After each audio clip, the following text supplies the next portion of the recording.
Day 2 of Prime Minister Modi's campaign in Maharashtra, and he was in NCP strongholds, and no surprise that the attack was focused on former Home Minister R.R. Patil and his party.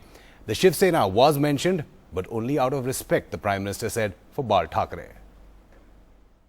मुख्यमंत्री के कार्यकाल में, कृषि मंत्री के कार्यकाल में छत्रपति शिवाजी महाराज को याद करके, उनसे प्रेरणा लेकर के अगर आपने जल प्रबंधन किया होता तो महाराष्ट्र के किसान को मरने की नौबत नहीं आती. On day 2 of his campaign in Maharashtra, NCP chief Sharad Pawar, the target of Prime Minister Narendra Modi's rallies.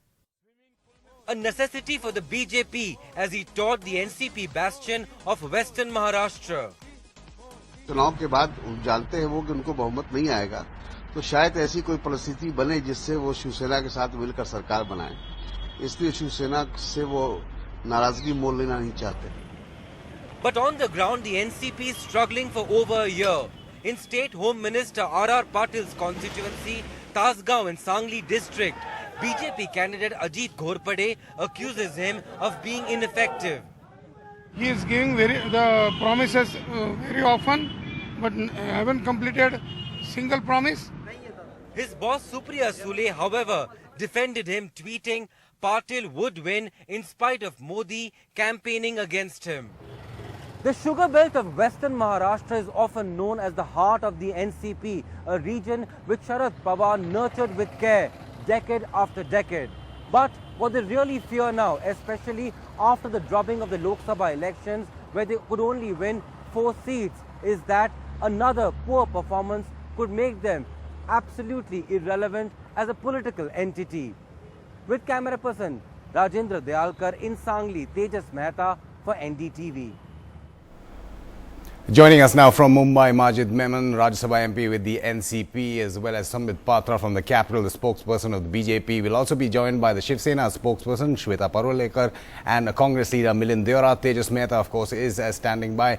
If I can come to you, Sambit Patra, first. Now, either you're extremely confident that you'll win, especially since you're not going with the Shiv Sena, or else other people would say it's a big gamble, especially since it's the Prime Minister himself who's the face of the BJP there.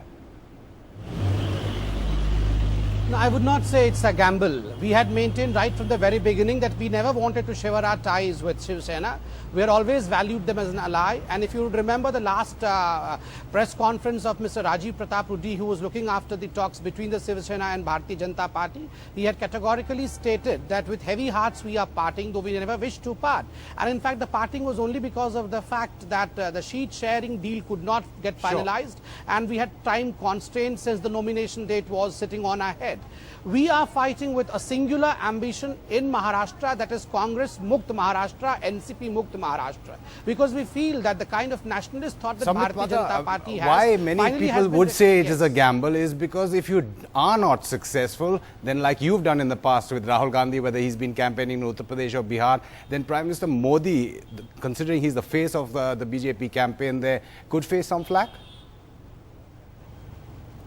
Amitabh, I would say that Mr. Narendra Modi has faced enough examinations. He did not be put into another examination center. But ironically, the other leaders of the Congress, I would say Rahul Gandhi and others, I cannot see them anywhere near any examination center. Where is Mr. Rahul Gandhi? Why are we asking this question time and again, even during the by-polls and otherwise, that will Mr. Narendra Modi fail again if he does not succeed in this test? He has already passed a number of examinations. He has become the Prime Minister of the country. He has proved that, well, yes, he is an unparalleled leader. So where is the doubt over here? Fair enough, fair enough. Let me go to Majid Memon of the NCP.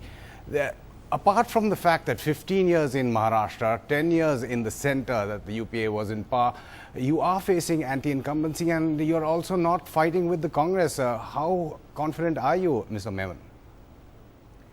No, you see, I don't think there is anything like anti-incumbency. This is a propaganda by the opposition, but people of Maharashtra know that a lot of work has been done in Mumbai as also in Maharashtra.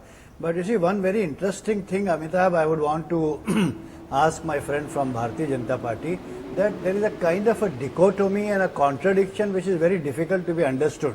In one place, Fadnavis says that Chhatrapati Shivaji is not anybody's property, referring to Shiv Sena, and finding fault with Sena and blaming, etc., etc.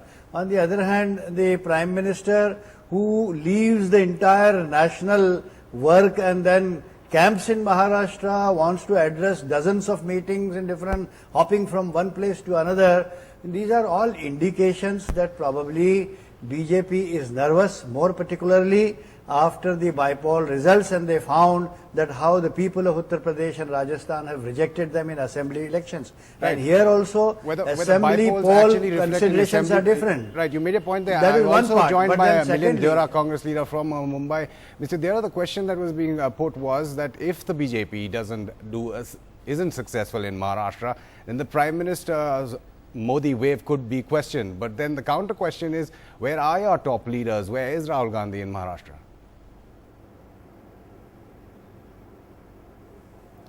Well, firstly, our leaders will be campaigning till the 15th that we have time.